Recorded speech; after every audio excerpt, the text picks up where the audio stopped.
Bharatiya Janata party के प्रवक्ता संबित पात्रा ने कहा है कि किसी भी राज्य ने ऑक्सीजन की कमी को लेकर हुई मृत्यु पर कोई आंकड़ा नहीं भेजा।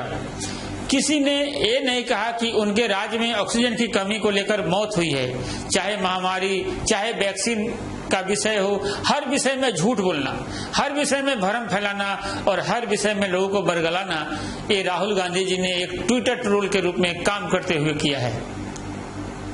संसद के मानसून सत्र में केंद्रीय स्वास्थ्य राज्य मंत्री डॉक्टर भारती प्रवीण कुमार द्वारा ऑक्सीजन की कमी से कोई मौत नहीं का लिखित बयान देने के बाद सियासी हलचल तेज है। चारों तरफ इस बयान की आलोचना हो रही है। इस पूरे मामले पर बीजेपी के नेता संबित पात्रा ने कहा कि सदन में मंगलवार को ऑक्सीजन की कमी से हुई मौत पर सवाल पूछा गया था। इस पर जो उत्तर दिया गया उस पर तीनों चीजें ध्यान देने योग्य हैं। देखिए, संजय राउत जी शायद यथार्थ नहीं जानते हैं। आप संजय राउत जी को बताइए कि ये जो मरीज जिनकी मृत्यु हुई थी वही लोग हाईकोर्ट गए थे मुंबई में। हाईकोर्ट ने जब प्रश्न महाराष्ट्र की सरकार से पूछा तो महाराष्ट्र की सरकार ने पलट करके जवाब दिया, नहीं ये गलत कह रहे हैं, ऑक्सीजन के शॉर्टेज के कारण इनकी मृत्यु नहीं हुई है। तो शॉक तो हमको होना चाहिए कि संजय राउत जी क्यों शॉक्ड हैं। और दूसरी बात है, संजय राउत जी को बताइए, इतने संवेदनशील विषय पे जिस प्रकार की वो राजनीति कर रहे हैं, एक बार उनको चहल साहब जो मुंबई के कमिश्नर हैं, म्युनिसिपल कमिश्नर हैं, उनके इंटरव्यू को जो इंडियन एक्सप्रेस में छपा था उसे पढ़ना चाहिए।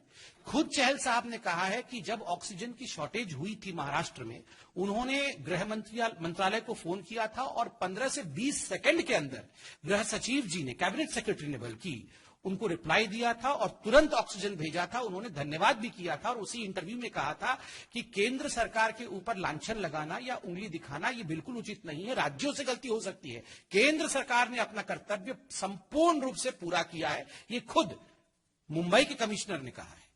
देखिए पूनम जी, आज ये जो प्रेस कॉन्फ्रेंस हो रहा है, जैसे मैंने कहा, जिनके घर वाले चले गए हैं, जो हॉस्पिटल में एडमिट हुए हैं, वो इसको सुन रहे होंगे तो उनको तकलीफ हो रही होगी कि देश में किस प्रकार की राजनीति हो रही है। और मैं भी बहुत संभल करके संवेदनशीलता के साथ इस विषय को रख रहा हूं। देखिए, बहुत आक्षेप लगे जब ये कोरोना काल चल रहा था, सेकेंड वेव चल रहा था, तो आप याद करिए रोज प्रेस कॉन्फ्रेंसेस होते थे। जो कांग्रेस शासित राज्य, आम आदमी पार्टी के राज्य, ये सब अटैक करते थे केंद्र सरकार के ऊपर। उस समय इन्होंने खुद कहा था कि ऑक्सीजन शॉर्टेज के कारण हमारे राज्यों में मृत्यु हुई है। मेरा सिर्फ इतना कहना है कि यदि इनके राज्यों में मृत्यु हुई है, हम डिनाई नहीं करें, लोग परेशान होंगे, बिल्कुल परेशान होंगे, परेशान थे, हम टीवी में देख रहे थे।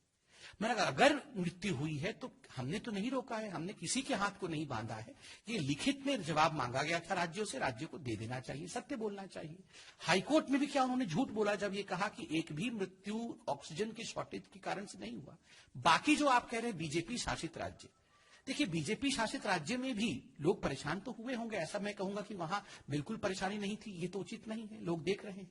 मगर ना तो उन्होंने इस प्रकार का आक्षेप लगाया, ना इस प्रकार का कोई एफिडेविट हुआ, और ना ही उनके राज्य में इस प्रकार से कोई केस करने हाईकोर्ट में गए थे। जो तथ्य ग्राउंड पे है वो तथ्य मैं आपके सामने रख रहा हूं। जो आक्षेप लगा रहे हैं उनको तथ्य उन्हीं को लाना पड़ेगा। तो आज कहां है तथ्य?